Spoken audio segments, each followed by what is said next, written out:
Hello, good evening. Welcome to North West Tonight with Roger Johnson. Monday evening, thank you for your company tonight. Our top story.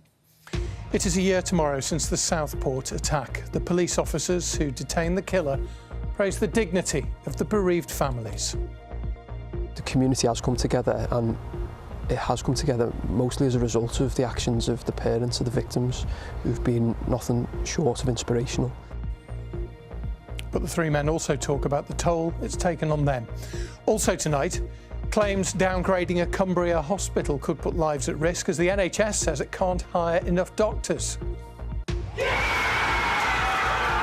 In the Lioness's Den, we'll join the celebrations in Ella Toon's pub as England win the Euros for the second time. Elated, I can't believe it, yeah. Over the moon, really chuffed. Step inside a masterpiece. A new immersive show celebrating Claude Monet opens in Liverpool. And we start the week off with some showers, but a fine end to the day today. This picture caught my eye. A floppy-eared doggy hay bale. Fantastic. Join me at the end of the programme to see how the weather's looking this week.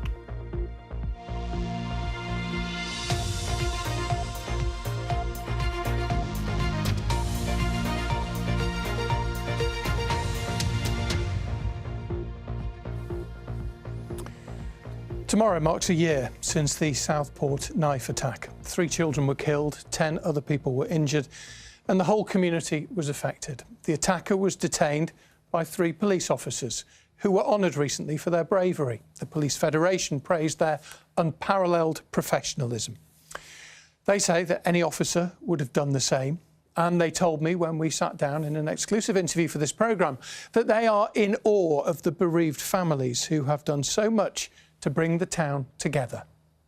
We heard a job coming on the radio to say there was a kid stabbing kids.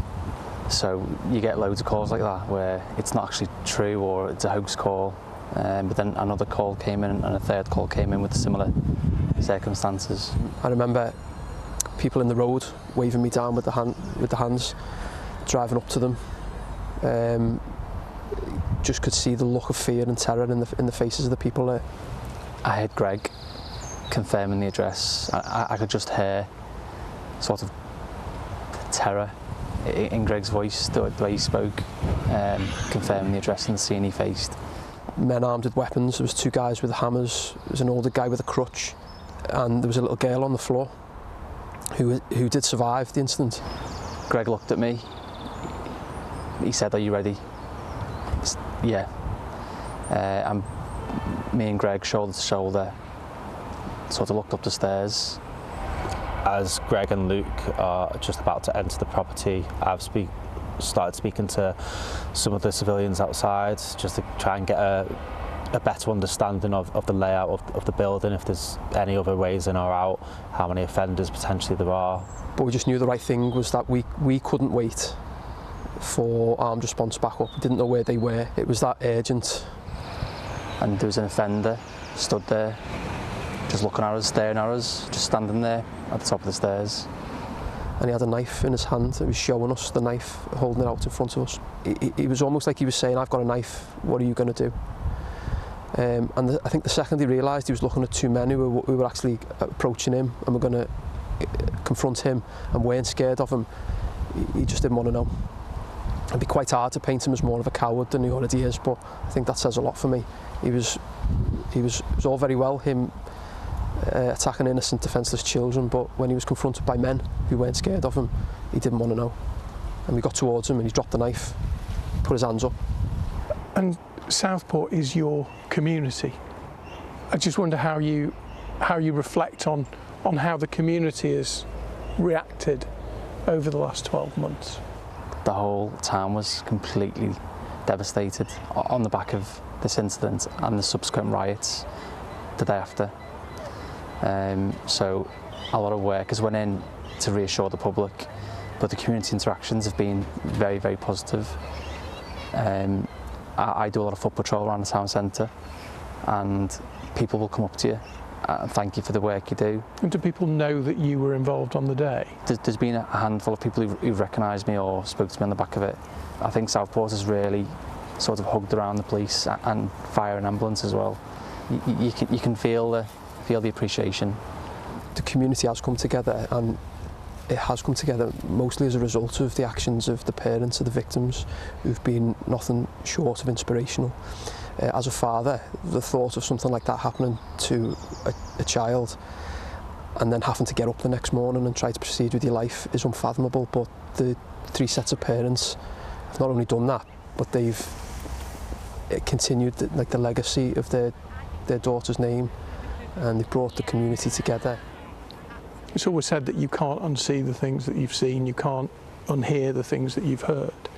Just wonder how each of you is now, and how you've been able to, like you said about the parents, Greg, get up and put one foot in front of the other and continue in your roles.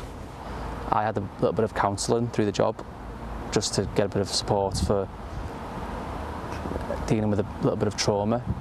It affects you in ways that you don't imagine.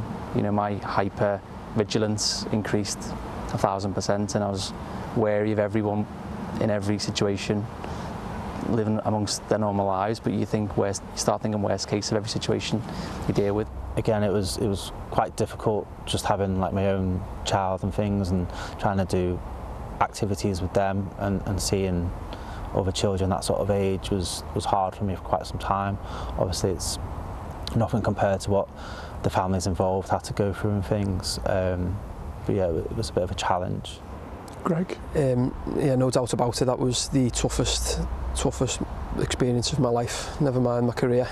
Whilst I don't think I suffer PTSD or anything, there's definitely symptoms of as a result. Sleepless nights, constant worry about my own family when they're not there, and constant reminders. I think we all live in Southport, so we obviously see this day to day, the reminders of that day. I wouldn't want to give you too much of a sob story, because I think it would be disrespectful to the families that are pain and suffering's at the tiniest drop in the largest ocean compared to theirs. Can I just say thank you?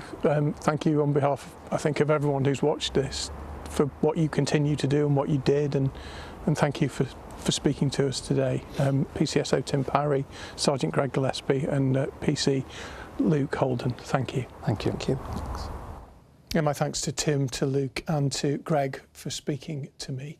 It is a year tomorrow since the attack took place, and the family of BB King, one of the children killed, has posted a video clip of the 6-year-old on Instagram today. They say her presence remains with them every day, and they say that feeling has kept them going over the past 12 months. The family's also paying tribute to the parents of the other victims, Alice Aguirre and Elsie Stankham, saying that they are proud to walk alongside them. Now, a man who murdered a teenager in Ormskirk town centre and then went on the run for 18 months has been jailed for a minimum of 23 years. 19-year-old Matthew Dalby from Liverpool was stabbed in the chest after 2 groups clashed outside a bar 2 years ago. Thomas Duras, who's 21, handed himself into police in Greece and was convicted of murder last week. Another man, Henry Horton, has already been jailed for 20 years for his part in the killing. The older brother of the Oasis stars, Noel and Liam Gallagher, has been charged with a string of violent sexual offences, including rape. An investigation into 59-year-old Paul Gallagher began last year. The Metropolitan Police says that the alleged offences took place between 2022 and 2024 and relate to one woman who is being supported by specialist officers. And a report by the BBC's Panorama programme has highlighted the large number of people in the North West who are seeking treatment for ketamine abuse. The number is 8 times higher than a decade ago. The street drug can have devastating consequences for its users, many of whom are teenagers. It was like a floodgate opened and a huge gush of ketamine patients started. And this is where the true magnitude of the problem became obvious to me. We have seen as young as 13 years old. You can watch Panorama here on BBC One at 8 o'clock this evening, or of course you can see it any time after that on the BBC iPlayer. Right, here are some of the other stories that people are reading from BBC News tonight. And a new robotic arm has been developed at Sellafield in Cumbria. It will help workers to safely decommission boxes which often contain radioactive material. Recycling rates at Douglas on the Isle of Man have hit their highest ever levels. It means that the council needed to get a bigger refuse lorry. And the Anderton Boat Lift, which lifts boats from the River Weaver to the Trenton Mersey Canal, is celebrating its 150th birthday. The facility, which is at Northwich in Cheshire, has become something of a tourist attraction. You can find out more bbc.co.uk/local news, or of course, as I always say, take a look on the BBC News app. Got two for the price of one, got to look at it again. Now, the MP for Barrow-in-Furness has warned that plans to downgrade intensive care facilities at the town's hospital could put lives at risk and threaten the hospital's future.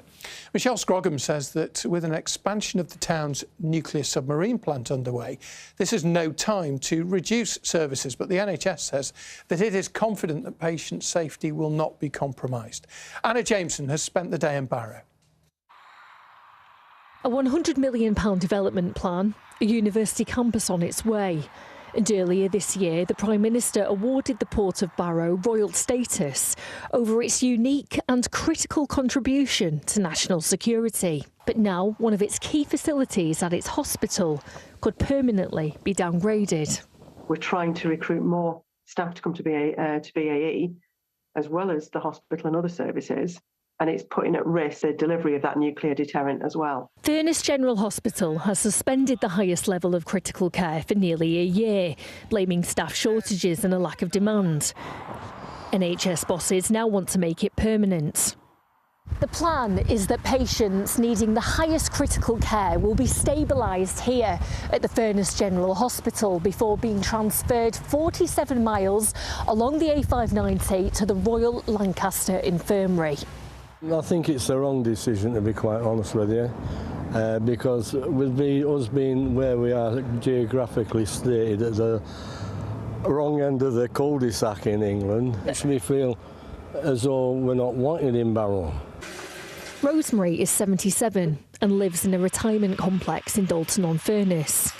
She's one of 14,500 people who's now signed a petition for it to stop. The elderly residents are fearful that should they need to go to ICU, that they'll be separated from their family and support that they would desperately need. Bosses have strongly defended the plans, saying the intensive care unit at Lancaster will provide a better service. Is it ideal? Is it the very best that the people of Barrow would want? No, but at the same time, it is the best in terms of outcomes. So we've got to make a choice. Do we provide unsafer care closer to home, or do we provide safer care further away from home, but with better outcomes and better long-term survival rates? But Michelle, who I met in Barrow Town Centre, isn't convinced. I think it's going to cause major problems. I don't think they've taken into account the fact that we've got BAE Systems here, we've got Sellafield just up the road.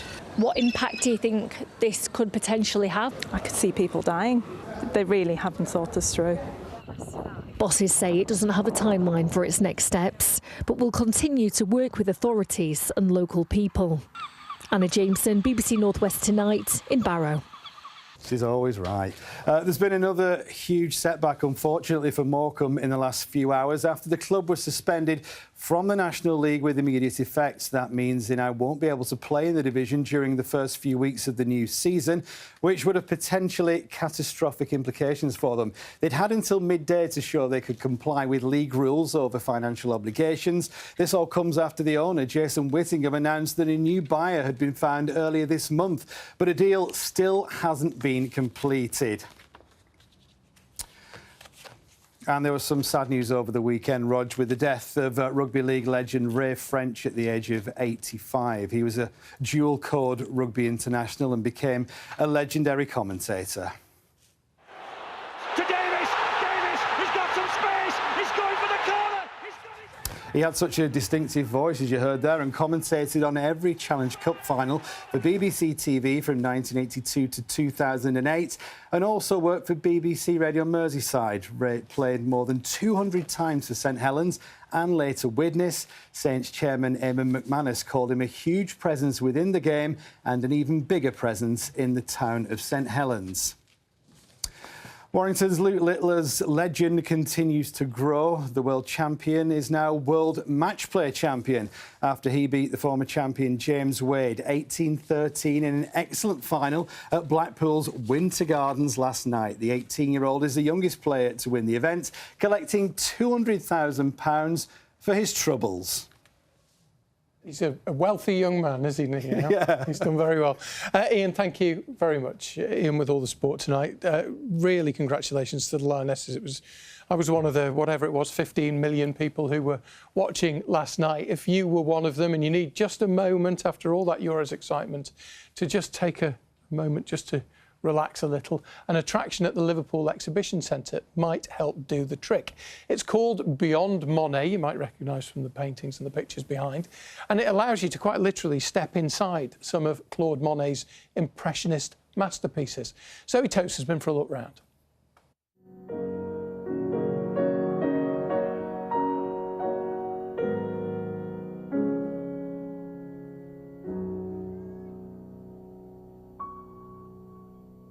Stepping into the captivating and colourful world of Claude Monet.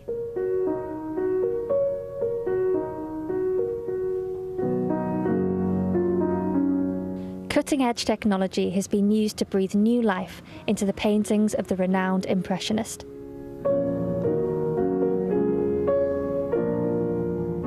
It's got such a broad appeal, and it's about bringing new world-class cultural experiences to Liverpool City region and its people. What is it that makes this special and different from other art exhibitions? You've got the artwork that's just completely transformed and brought to life in a way that allows people to experience art and to actually understand the background as well behind some of the artworks and the painters in a way that has never been shown before. So for people perhaps that might feel a bit intimidated, perhaps going into an art gallery, it just makes art really accessible. And Liverpool is the first city in Europe to host the immersive experience. To see it in Liverpool on your doorstep, and you know it's accessible for everybody as well is great, particularly in the summer holidays. I like when there was all the screens and you got to sit on the benches. It's a bit easier because I wouldn't take them to a normal gallery where there's just normal paintings because they'd run riot.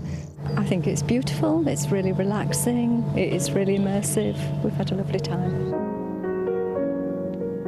From the gardens of Giverny, the lily pads and the sun-kissed fields of France, you really do feel like you're stepping inside the frame here.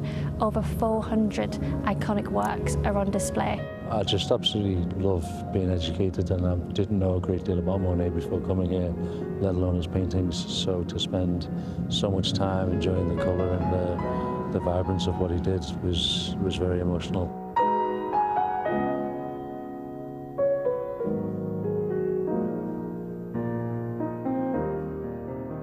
The experience is at Liverpool Exhibition Centre until the 15th of August.